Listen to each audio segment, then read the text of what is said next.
Yo, yo, my sovereigns, what up? This is Boba Fett, uncensored on the internet, with episode 18 of Splinterlands 101, and continuing on with the theme of Behind the Avatar.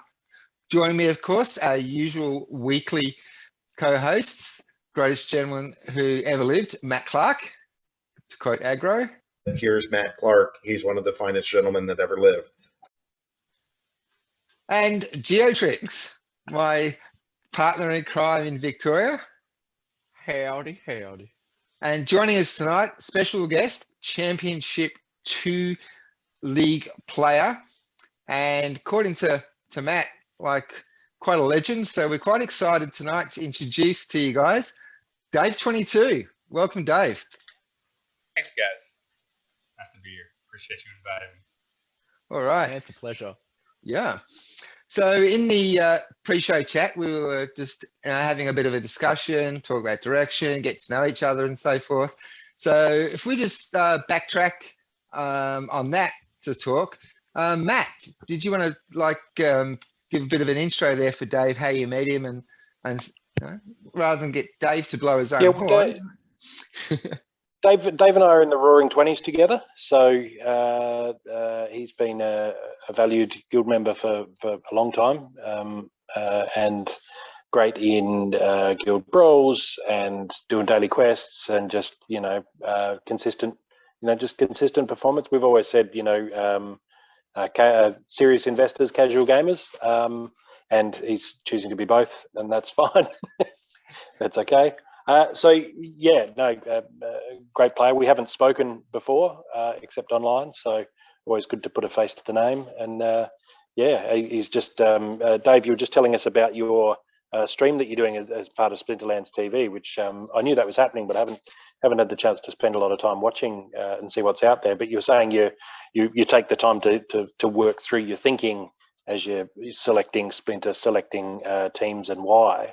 That's, I think, like Gio just said in the prep, that's really what we're trying to do with this show is, I guess, expand it a little bit and see, who's actually playing, but also, for absolute beginners, what's going on, which way is up. So the fact that you're doing that as you're playing on your stream, I think is, brilliant idea, great way to do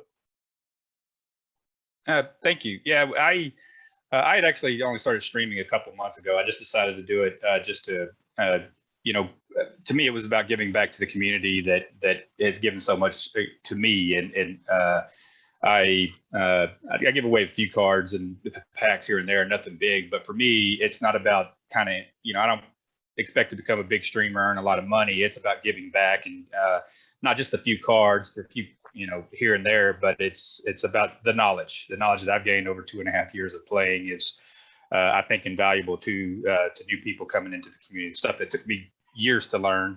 I try to, give it to them as quickly as possible. Obviously, I'll drop the link below so that people can check out your channel. But when are you on? And how would they tune in, so to speak? And when would they? There's two places. Right now, I'm not spending a lot of time on my David 22 Twitch stream, but I am consistent weekly on Tuesday evenings on Splinterlands TV, Twitch at Splinterlands TV at 6 p.m. On Tuesdays, Central Standard Time. Okay. And what's your main thrust? So, I mean, we've covered your basic sort of thing, but what do you use as a focus? Like, do you have a plan? Like we don't, or do you just go with the flow? What's the vibe of your show? That's I have a plan exactly like you guys don't.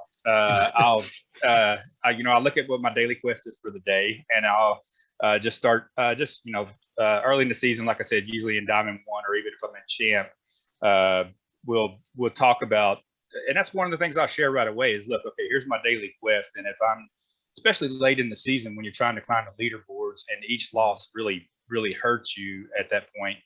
As far as rating goes, I try to make the point that's, lesson number one is don't force your quest.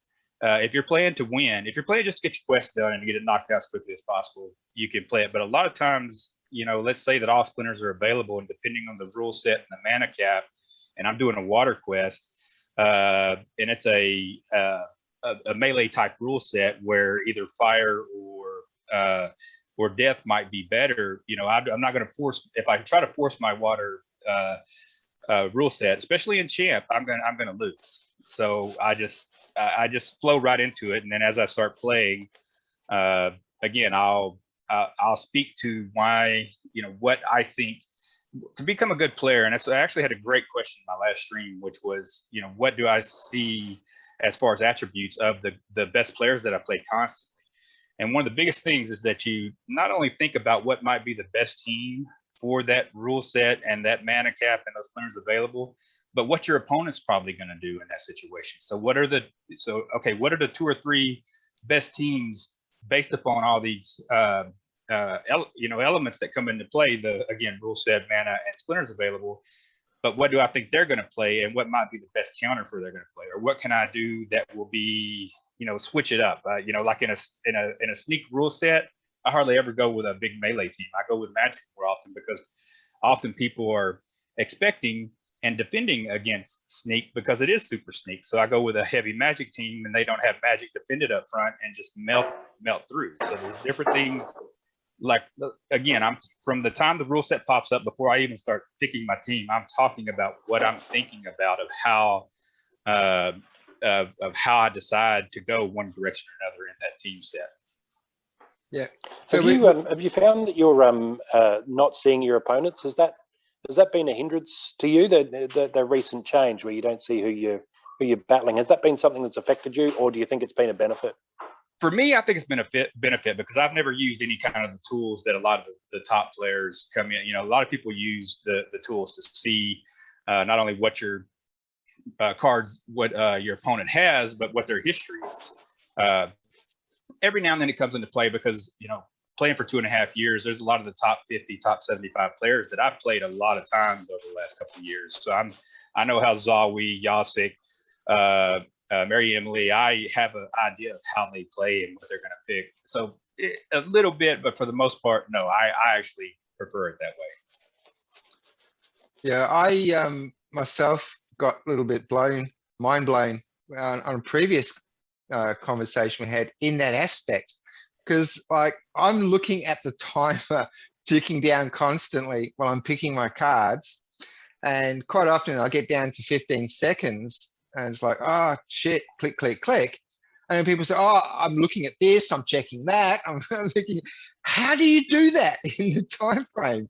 Are you cool, calm, collected while that time is ticking away like Geo there, or do you get a point you start freaking out? No, absolutely. I've again playing for over 2 years, and I don't filter. I get people ask me, how do you know? Because I have almost every card in every edition.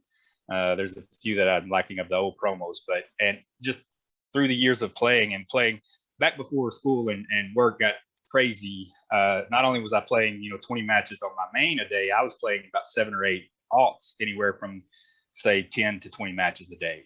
So I know I can pick through. I know what the cards are going to be, where they're going to be, and I just know. And what I don't think a lot of people realize is, even once the timer hits 0, you have about another anywhere from 7 to 10 seconds usually. So that's I actually learned that while streaming, because that's the first time I would ever run into it, because once it popped up, if I spent a minute talking before I started picking my team, then I'm down to even a minute and a half or less, and I still don't have it doesn't concern me too much. So and it's just about learning the cards. It just takes time. Yeah.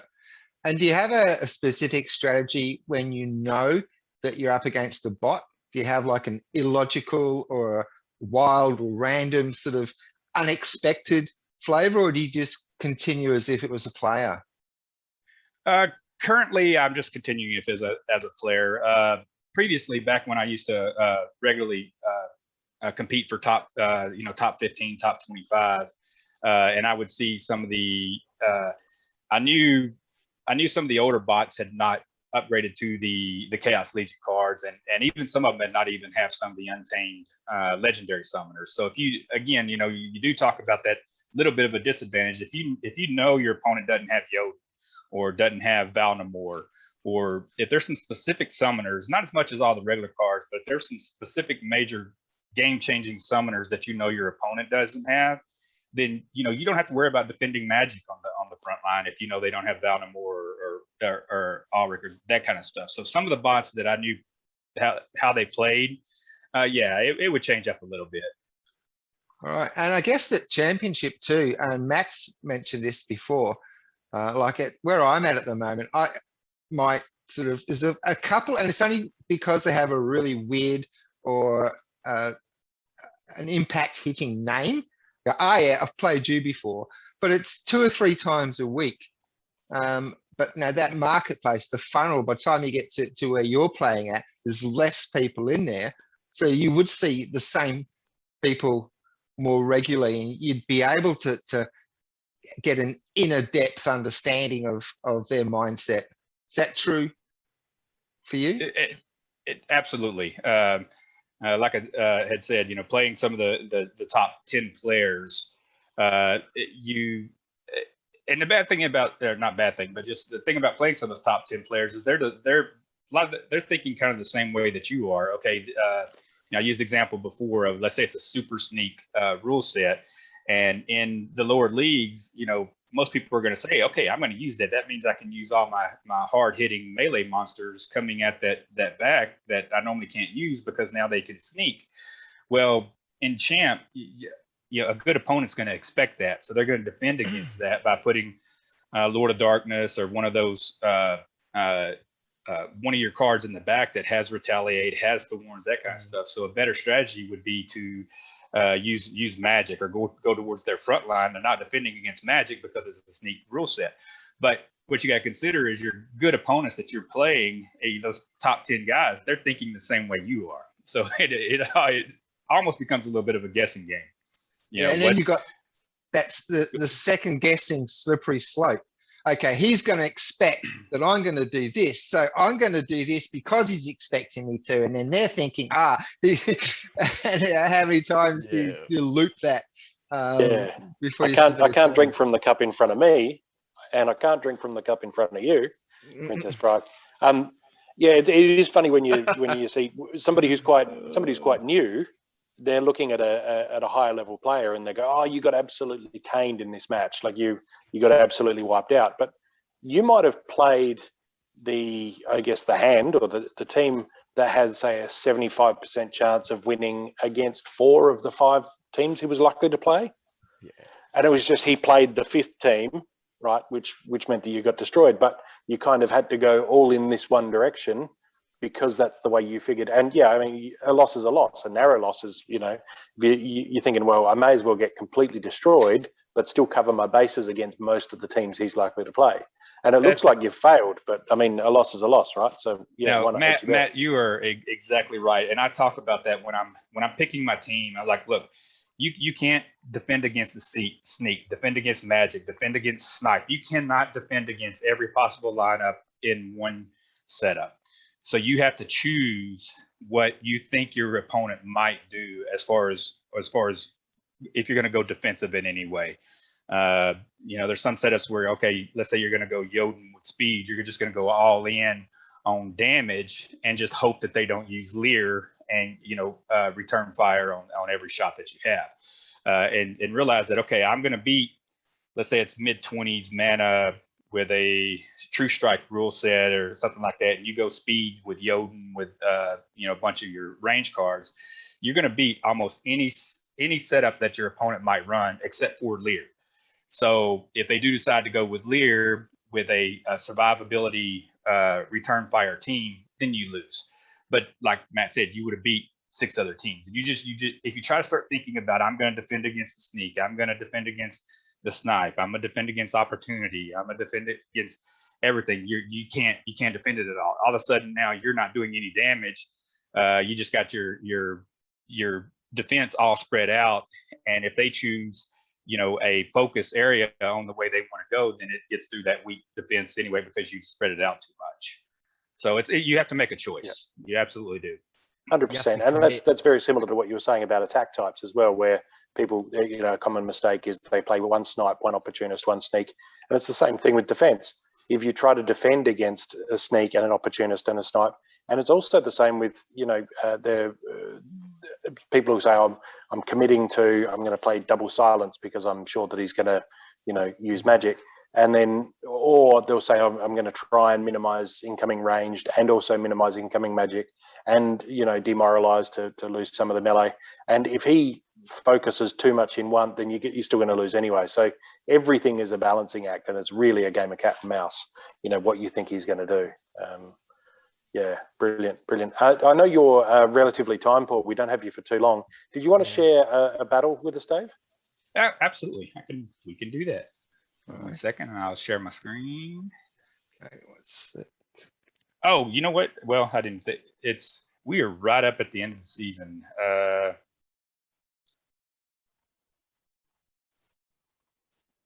Yeah, you play one live or a pre-recorded one, whatever. Yeah, let's do a pre-recorded one, guys, because I only just went to 4206 this season. You're short on time, man. And if I lose, then it's going to take 4 wins to get back into it. Yeah. The start of each season, the bouncing backwards and forwards across the borderline between is nasty. Yeah, because the season ends in 45 minutes here. So you don't want to mess with that. No. Okay. So can you guys see the screen now? Yes. Okay, So I guess we need to start it so you guys can see the rule set here. I'll pause it as soon as the rule set pops up. This man knows what he's doing. He's done this before. Okay. Weak magic and trample. Yep. All right. So what's the thinking here with the lineup? Where are your thoughts? Why did you pick this?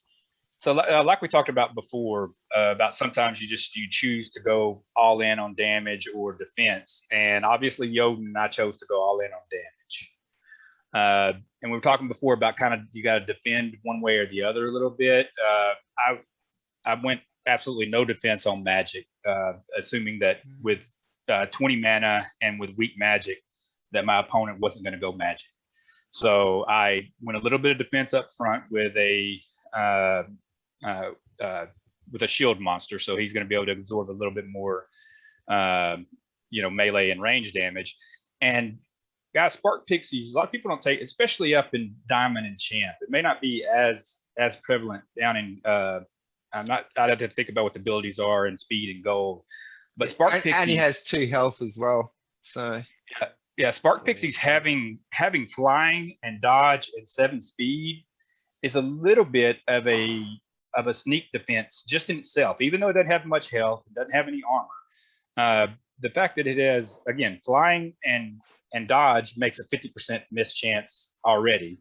And you add in 7 speed, that means Stitch Leech has a 90% chance of missing Spark Pixies. Okay, so that's my thinking, and kind of how I chose the lineup was I got my sneak defense with Spark Pixies, got a little bit of defense up there, but for only 20 mana, once the range buff gets in here, I'm doing 3, 6, 10 damage with blast. So I just it was and another thing is figuring a possibility that they're going to run Lorna, or if you play in the Divine Protection rule set, I love blast for that rule set to take off their divine. Without having to actually hit the monster. Blast. That's just kind of another one of those little. You're not wasting a turn. Yeah. Exactly. Yeah. All right, Matt. What's your predictions here? How's Dave going to go? Well, I got some take homes definitely looking at this. So I can tell what Dave's expecting here is that rapid blast of killing a couple of guys early, because the ant miners with their scavenge.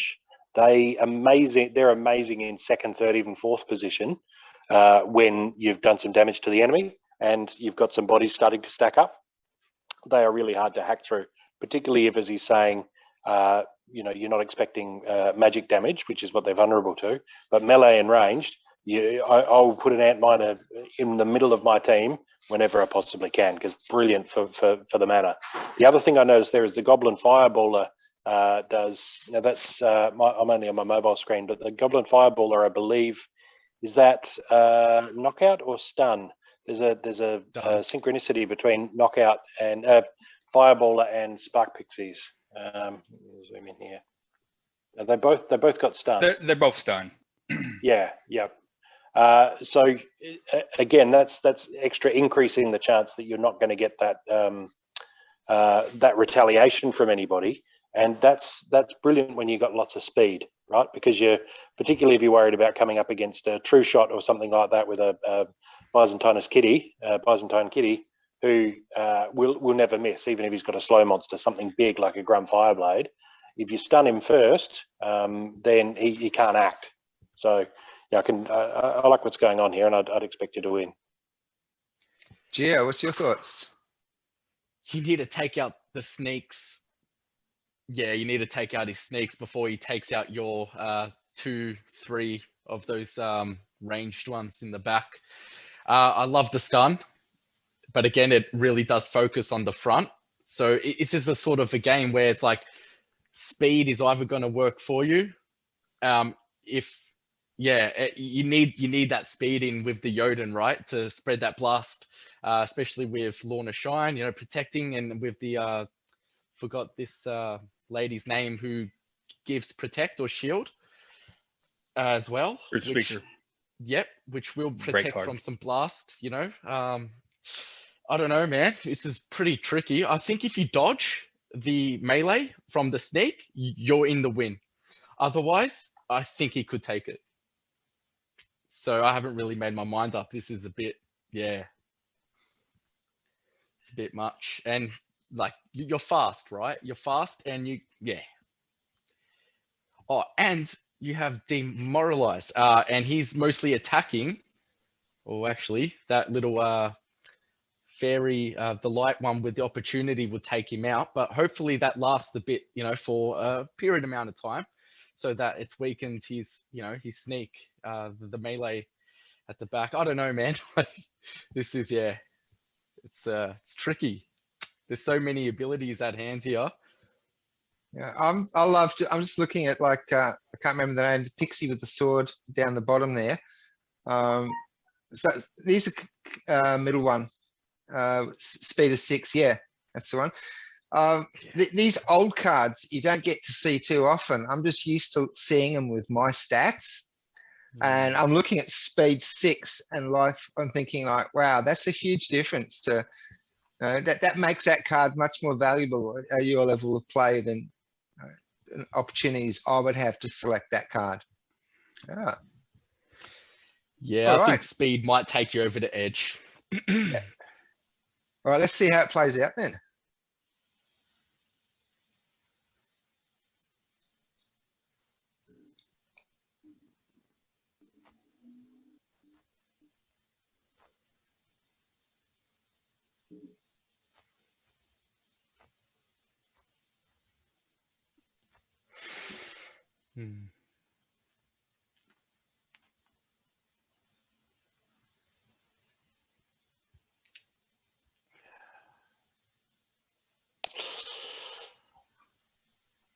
This is too close. I'm thinking, where's the comeback? Where's the comeback? This is nail biting.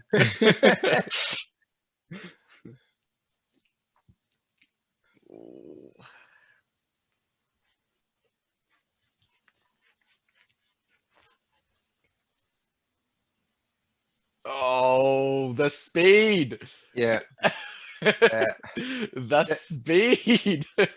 Just the first half of that, I'm thinking, okay, he wants to show us how he lost. Actually, the reason I picked that one because it was a close match, and what I did want to talk about a little bit in this match was a little bit of RNG. So like I said, Stitch Leech has a 90% chance of missing Spark Pixie. So obviously very small chance of hitting that. But Elven Cutthroat, because of not just the speed, but because of dodge and flying, actually had a 60% chance of missing still, even with Cutthroat's speed, still had a 60% chance of missing, yet he hit.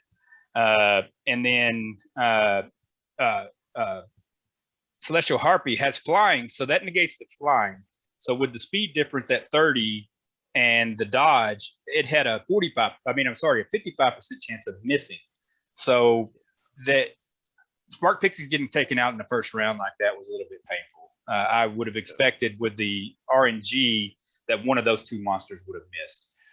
So I actually thought that I should have dominated a little bit more. But even with RNG going a little bit against me, I still was able to win just because of the amount of power. But RNG comes into play a lot, and the speed comes into play a lot more at at Diamond and Champ. Now, one thing that I used to, guys, when I play poker, I'm the type of person that I'm a great numbers person and can do calculations great, but I don't control my emotions well. I'm the type that would go on tilt. So, after the flop, if I have a 90% chance of winning and I still lose, then I might as well go ahead and get out of the tournament because I'm not going to play well after that. I used to do the same thing here in the game. Once I took a bad beat like that, I would just not stop playing well. What I've tried to get across when I'm streaming and I'm talking to guys, when I take a loss, rather than getting mad about the RNG or about getting beat by a perfect counter, you know what? Take a look at it and see what I could have done better. So I actually will go through and say, what were the mistakes I made? Was it just a situation where they picked the perfect counter? Or did I not pick a good team? What cards could I have picked that would have made, would have made my team better? So it's a process, and if just getting mad, you're not going to get better. You have to look at what your opponent. When I first started playing, it was about the cards. Okay, what cards did they have that beat me? So what cards do I need to go and add to my deck? But now it's about how did you play it. If you don't mind, real quick, I got to go in about 2 minutes here, guys. I did want to talk about real quick, if you don't mind, just this. Your show, Dave. Your show. Your show. Oh, yeah. Sorry, guys. Like I said, I got to get ready for work. But yeah. So let's look at this rule set, and then I'll talk about why I chose the way I did. It's a weird team based upon the rule set, you would think. Okay. Excuse me. So we had equal opportunity with up close and personal with 44 mana. So you would think with 44 mana and with equal opportunity, you want to go with your hardest hitting melee monsters as possible because that's going to be, you got 44 mana, a lot of health. You need melee to get through all that, right? Well, I expected my opponent to go melee defense 100%. And even probably use Lord of Darkness, which if you're using melee, Lord of Darkness, you can just wipe you out by doing retaliate. So I chose in this situation to not even worry about doing that much melee damage and go with 2 magic dealing monsters and with one doing double range. And then I protected my back with a melee monster. So if you guys want to look at that for a second and ask any questions or give me your thoughts on it. What is that card that does melee and magic? I don't think I've ever come across. So you have your life card, Kralis, which does melee and magic. And then this one's an old beta card, Red Dragon, which does melee and magic. So they both have self-heal as well. And then, of course, you have Vigilator, which does range damage, but it's melee as well, but it also attacks, does double attack, has double attack. And then really both of these rear monsters have thorns. So I was correct. He reduced my melee damage by once with that card, and then twice. So my melee damage got reduced twice. So if I'd have been hitting these thorn monsters or the retaliate monsters, I would have just got my lunch eaten. It would have been not good. So thanks for the range and the magic, huh? Yep. So they weren't nerfed at all.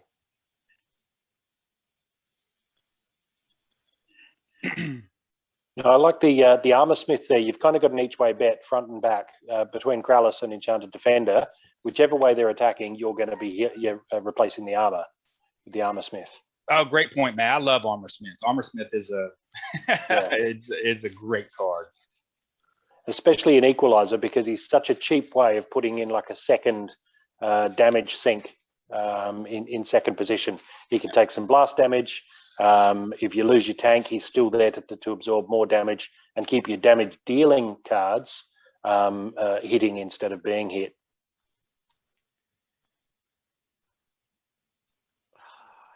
Man, you like to show nail biters, don't you, Dave? It's putting me on edge again, man. I like it. I like watching when poison actually works too, because most times when I've actually used poison, it gets taken out the same round that the poison's applied. Yeah, it's like, what a waste. Yeah, actually, so this guys just went like 30 something rounds, so we don't have to watch it all out at this point. But once Dragon gets to the front, he's doing 4 damage and then healing, doing double heal with Byzantine Kitty. So it took a little bit, but I did eventually win this. So how often do you get? Sorry, you're going, Jer? Oh no, it's all good. So yeah, that legendary Kitty. You reckon that won you? You reckon that really tipped you over? The heal, yes. Probably my favorite summoner. My favorite summoner actually used to be a dragon summoner in Selenia Sky, adding extra range damage for only 3 mana, and being dragon. And I still use her a lot, especially lower mana matches. But Byzantine Kitty has probably become my most used summoner. The +2 speed, the true strike, and the tank heal is so valuable. The speed probably more than the heal, but it's a absolutely valuable card, and you see it a lot in Champ and Diamond. Oh, I bet. I'm just like stuck at the moment, focused on like season rewards 120 chests. Yeah, and your rating 4,200. Please. Guys, actually, like I said, for the last 2 months because of school, and I used to get over 4,700 every time. I went up about 2 years with always finishing at least top 50, usually top 10 or 25. But I don't have the time to play it like I used to. I think if you looked at the leaderboard, I have like 116 matches played this season versus everybody else having 300 or 400 played. Yeah. So it's just a time thing. But guys, I have to. Any quick questions before I have to bounce to work? Or no, I think we're good, mate. We don't want to hold you up too long. Great to meet you. Great to chat. Thank you for showing your awesome matches. Really, very welcome, guys. Really appreciated that, man. So thanks. All right, thank you. You guys have a wonderful day. Okay, thank you so much for joining us on the show. Take care, guys. See you, Dave. Have a good day. All right, so for those wondering, Dave had to go. Here in Australia, we're about 12 to 15 hours ahead of most people. 100 years behind, but 12 to 15 hours ahead. So Dave had to go off to work, whereas we're late evening time. But hey, we need more. We need more of Dave for sure. We've got to get Dave back. We need more Daves in the world. Yeah. So, anyone got a share or takeaway from the conversation or direction on that? Gio, you've already just. I think the difference between, and we were saying before, we're having guests on, but we're not seeing any ego. There's some real, just genuine people that are here for the love of the game and don't take themselves too seriously. And we're seeing that with Dave, with wanting to stream, not to be famous, and nobody's here for the groupies, but to the difference between confidence and arrogance is, an arrogant person says, I'm up here and you're down there and you stay down there, you know your place. And a confident person says, hey, it's great up here. Let me, let me help you up. Let me share the wealth, share the love, lower the ladder back down after I've, so it's great to see that consistency amongst our guests, people coming on and they're just genuine people that just love the game and want to share it and want to enjoy it and want to talk about it and want to spread it to others. So it's great. The difference between levitating from your own position than standing on someone else's shoulders. It's like as soon as the person whose shoulders you're standing on's gone, it's like I panic. I need someone else to stand on. But when you're just levitating, it's like you don't need those people to stand on their shoulders. You are what you are. And all of our guests, absolutely. Like I said, we were just talking in Discord in the intermission. These are people that you would want to hang with. You at a barbecue or just chill back and talk, like genuine people, real talk. Right? Like the theme. That's it. Yep. We need the guys have talked about Splinterlands Island. I think we should have an island with a big resort and we'll call it the Splinter Continental. Right, just came to me. What do you reckon? Bit like Bitcoin Beach, but for Splinterlands. Yeah. An Acapulco of Splinterlands. Like just nice. Like-minded mindset. Oh man, that'd be cool. I just hope I don't actually get any real splinters in my hands, while I'm on the beach walking barefoot, I don't know, somewhere in the jungle. Yep. Well, we're the country that the north half of Australia where everything that's there just wants to kill you. We've got the stonefish, we've got sharks, we've got octopus, blue ring octopus, and what's that? Box jellyfish, brown snakes, snakes, fat snakes,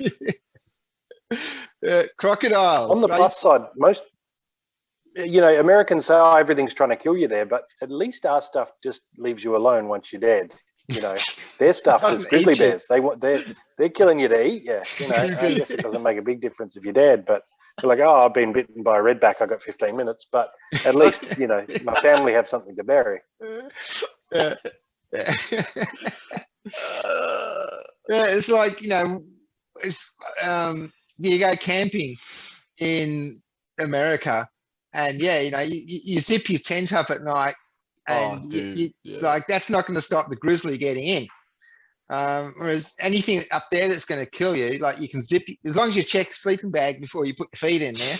Like you're safe in your tent for the night. Which reminds me of a story.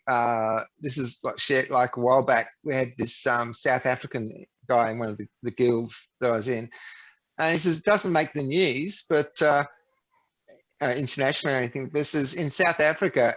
Every week, the number of tourists that get killed for camping in the savannah, and most notoriously, he said German tourists. Now they come over, they're just in the middle of the savannah, they just set up their tent and just become lion food overnight. Like he says, it's so common. It's really. He said, he's just laughing. It's like it's so common over there. It's like. Yeah, wow. That's terrible. Imagine an anaconda or something. I think I'd rather be squeezed to death by an anaconda than to be eaten alive. Like, that would be my worst nightmare. I think being eaten alive. Mine's probably drowning. I could deal with drowning actually. I can't swim. Yeah, but apparently, it's. We tried to get some friends of mine took Gio to the pool a few years back. 10 years back.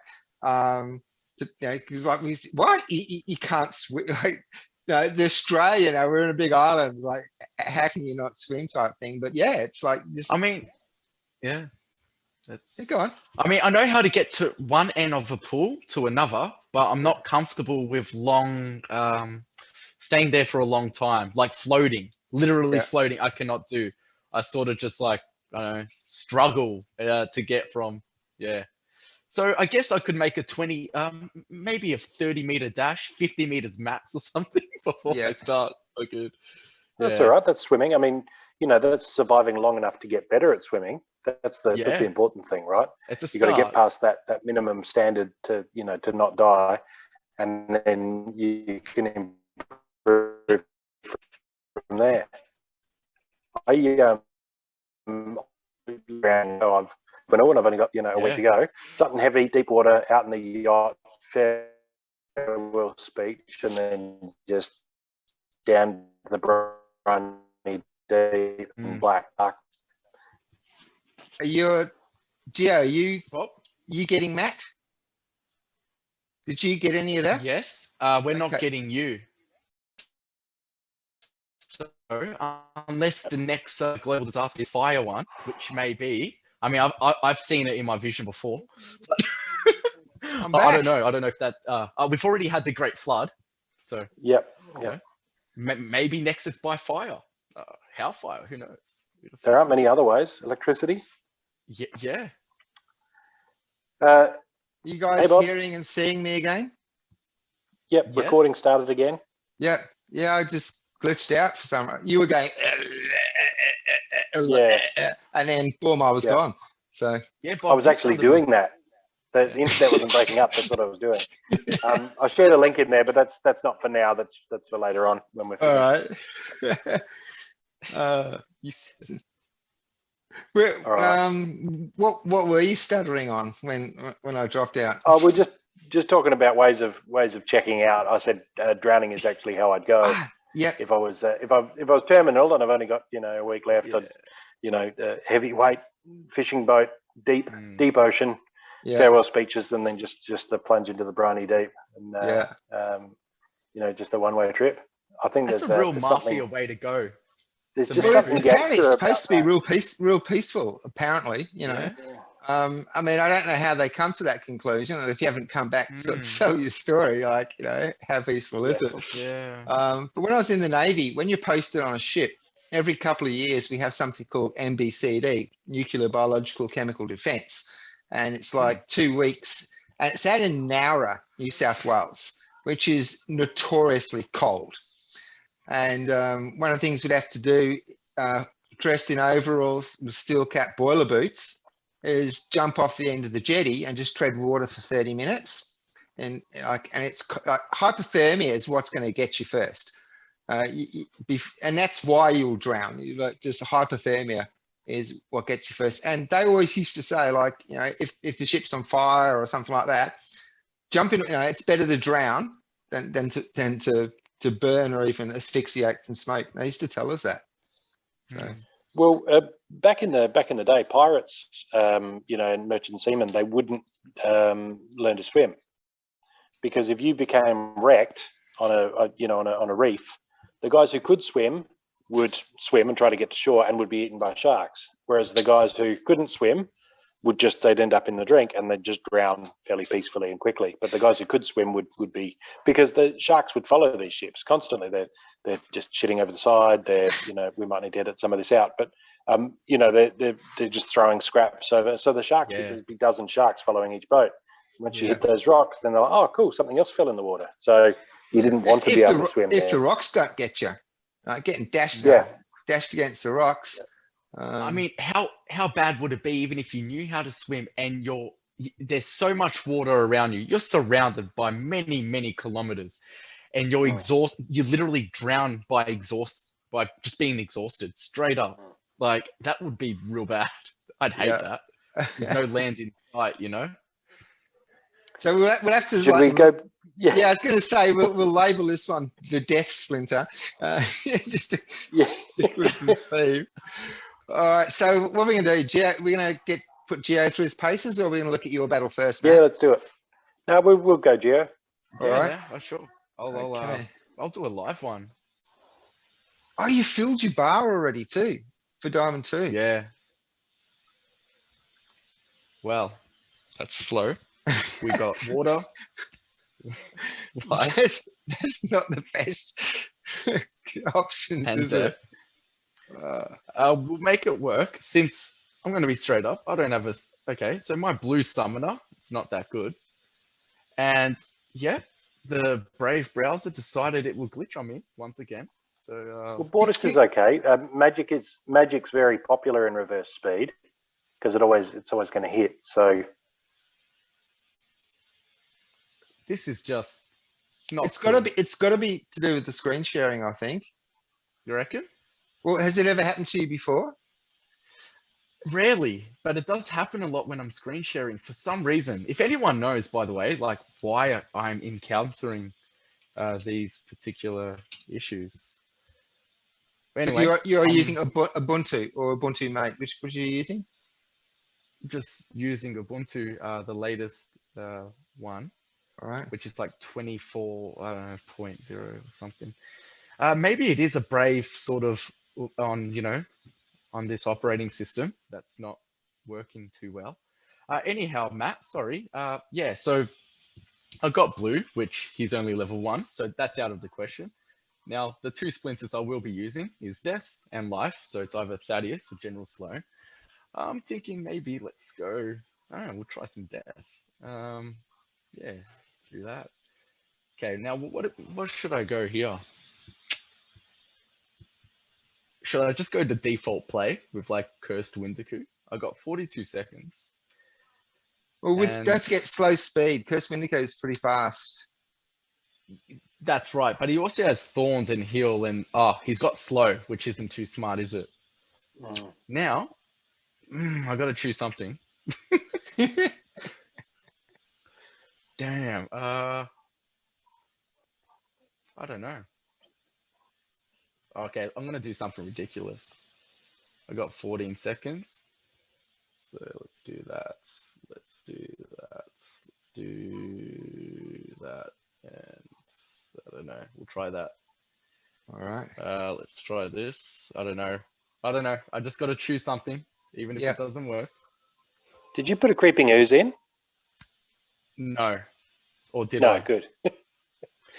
Now, I wish I worked on the placement a bit better because I don't want that Temporal Master so close to there. So anyway, we'll see how we go.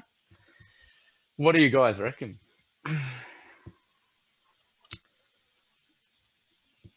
It's funny because the fiend that you've brought in, he has swiftness at max level, so that's the last Yeah. thing I'd play in reverse speed. But yeah, it's just a filler there. That's what threw me. What's your Yeah, last card, Gio? That legendary. So what is it? It's just a Soul Fiend. It's just more to take a sneak attack, I guess. All right. So I don't have any 0 mana cards. That's why I didn't Yeah. recognize that one. I'm not gonna lie. I wish I changed the placement. So I would have put that Cleanse Silver Shield Bard maybe in the second place, just in case. Mm-hmm. And I would have put Celestial Harpy before Temporal Master. So Temporal Master would be in the place of Silver Shield Bard, and I would have liked that a bit more. I think swap those. I two still think around. you're all right though. I think you do okay. I hope. We'll see. Let's play. Let's play. Free speed. Yeah, I think you'll win that. I reckon your Pellicor Arbalest will do a lot of damage there, especially with the +1 Plus from one. Sloan. Yep. Yeah. Oh, it's got. You got Hey. repair? Yeah, he's got repair, but Temporal Master. I wasn't. Yeah. I know it's a bit too early to say like, hey, who's gonna take this? No, you've got this. Again, I was worried when I saw the Albatross because that has heal at max level. So Yeah. somewhere in the middle, but that's not. Yeah. Oh, Nicely done, that mate. was, yeah. That was, Especially pretty considering like the time and like you didn't have time to rearrange your orders. Yeah, well done, mate. Yeah. Well Rapid done. fire. Yeah, that was a win. No, that was the first time I used Temporal Master. I'm actually really surprised because when that thing hits, it's it hits for 6, I think. Yeah, it does. Yeah, I'll do one more, Yeah. and then we'll go on with Matt's one. Yeah, Oh, okay, for sure. so this is just back to basics and even Stevens. Yeah. Half your deck. All right. Yeah, I've Well, not looked at Temporal Master before. That's a good card. he's cool. Yeah. I imagine him in Little League with Fog at the back, Mm. which Yeah, just really, really punching hard and stunning as well at max level. hopefully he gets Yeah. to stun in.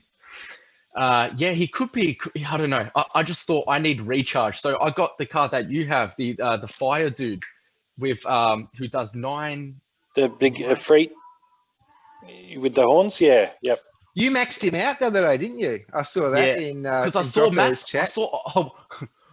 I had a sneak through Matt's collection. I was like, wait, what does he have maxed out in Chaos Legion? I was like, he's got a Freet, and it's like I like that guy because he's got force field. So you put him in the back, and if he's up against that worm dude, I forgot the guy just with Yeah. the snake who hit them. Yeah, exactly. And he'll just reduce the attack to 1. So that's cool. All right, well, I need to do something. So he's probably going to use magic. So okay, we'll put this here. Use that. Why do you think he's going to use magic? I don't know. Like gut feeling? Just have an idea, Yeah. yeah. Or maybe Magic is popular in Back to Basics because it ignores armor, and it's not going to get reflected back at you. Yeah, I always use magic on back to basics because with your melee, you've got no reach, you've got no sneak. Exactly. Yeah, Exactly. So it's really just whether you're going to go ranged heavy or magic heavy, and Earth you kind of would be want to just good focus on too. one. Earth would be good, but I'm just going to take this. It's only 4, is it? No, you know what? I'll use some filler. Yeah, I'll do that. And yeah, why not? We'll use that. Put this guy at the back. Yeah. well, even We'll your try that. Riftwing there, he's still got the speed, even though he hasn't got his buffs. I don't have a Riftwing. Yeah, You do. What? Second card left. Well, see, he's used Dragon, so this could be. Ooh. Yeah, that +1 to magic. Yeah. Okay. What do you guys reckon? But your -1's cancelling out his +1. That's right. Yeah. That Chaos Dragon wrecked me the other day. Yeah, I think number of cards, just purely based on number of cards, I think you'll take that. Possibly. The failed summoner, he's decent for 2 mana, decent life sync, but health sync, but he's also like he's not doing any magic reflect there. It's back to basics. Then their fiend is nothing. The max he can do is 4 damage every round. Yeah, and it's going to take a long time to hack through all of your, and they're all still firing all the time. Yeah, I'd say if your ranged, the only way you'd really struggle is if your ranged card was sort of hitting armor while your magic cards are hitting health. I would have gone for all magic or all ranged in this situation, but I still think you would take it. Yeah, I think We'll this is an easy victory. Let's have a look. Let's find out.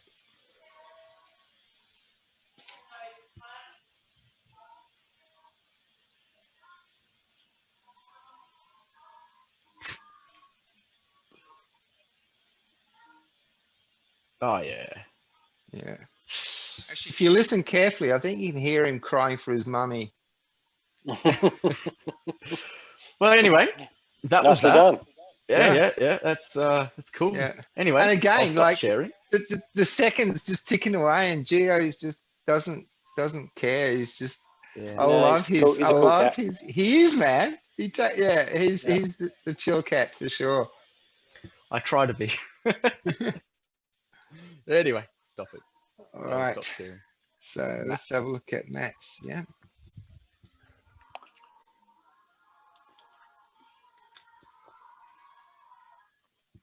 So is it the latest link, Matt?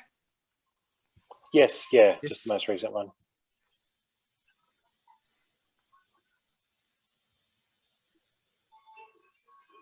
Love those paintings in the back, Matt. Cheers, yeah. One of the girls who actually I was mentioning who's a pack investor, so there's 3 of them there. One of the girls I was talking about is a pack investor. I went to visit her house actually, and she has one by the same artist up on her wall. And I walked in, instantly recognized the style, and I went, "Oh, I have 3 of those by the same girl." So, yeah, that's cool. Yeah, yeah. I Alright. like how you've you've bring it into frame. I mean, I think it adds yeah, it's a bit more glamorous. Yeah.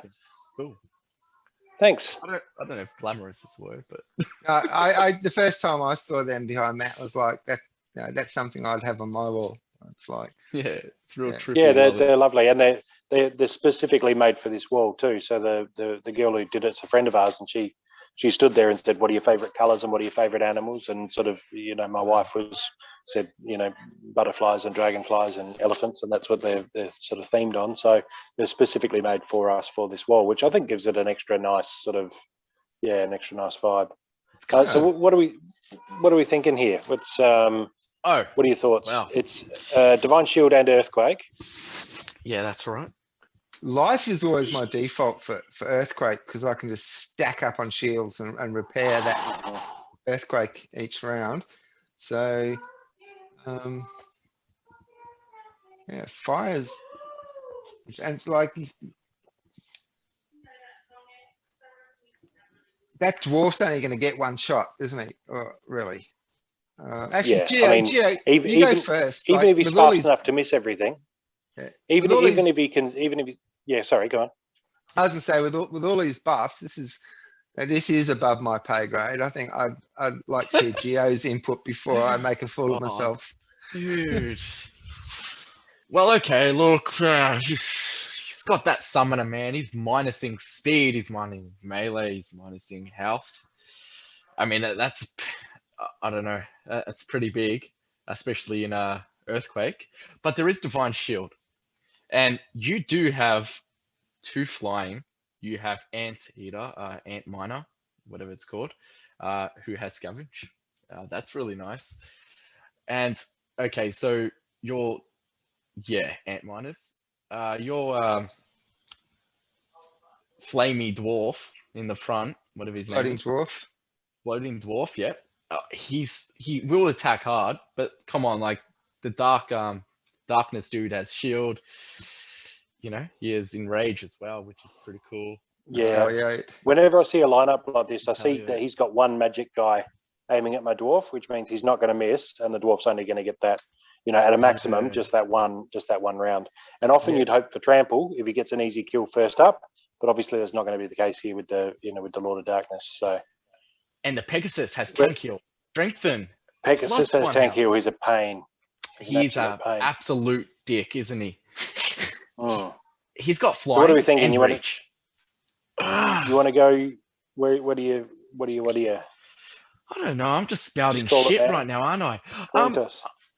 I'm gonna say you win because maybe you're gonna outlast him with flying. Okay, that's what I think, and speed. Bob, you got thoughts? Man, honestly, no idea. No idea. This is way above like yeah, I'm just looking at all those little circles at the bottom of the cards and just the counters and so forth that could come into the mix. If I said win or lose, it would be purely a guess. So yeah. You got weaken. Yeah, I think you're gonna outlast him. All right, let's find out then. I'll probably eat my words in a minute.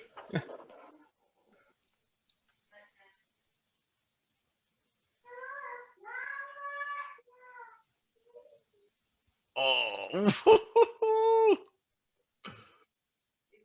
that was gnarly. Take out that divine shield with one hit. Love it.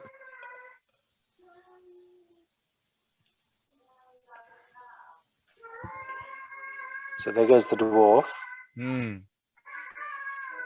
That corrupted Pegasus healing the Lord of Darkness is always sucky. But again, the ant miners they're constantly adding health. Yeah. Earthquake settling in. Yeah. Yeah, and earthquakes just destroyed everyone's divine shield. So That's right.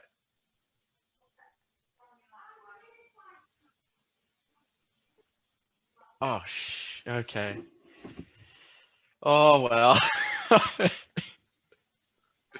What's happening? Is it going to be a plot twist? Yeah. I think earthquake's going to take him out first. This could be just the flying dodgy miss with speed. That might. Just exactly what you said, Gio, outlasting them with Earthquake, right? So Yeah. play into the rule set. I Yeah. had enough flying cards, and Two. I got I'm sure I got lucky on the RNG there a couple of times Oh, with yeah. the dodge, because Yeah. that giant rock just did not got taken out earlier. The Phoenix, Elemental Phoenix, they just couldn't put a glove on him. Yeah. They just couldn't knock him. Yeah. That Yeah, was Yeah. honest, that was Yeah. close So for I a played minute. the dwarf.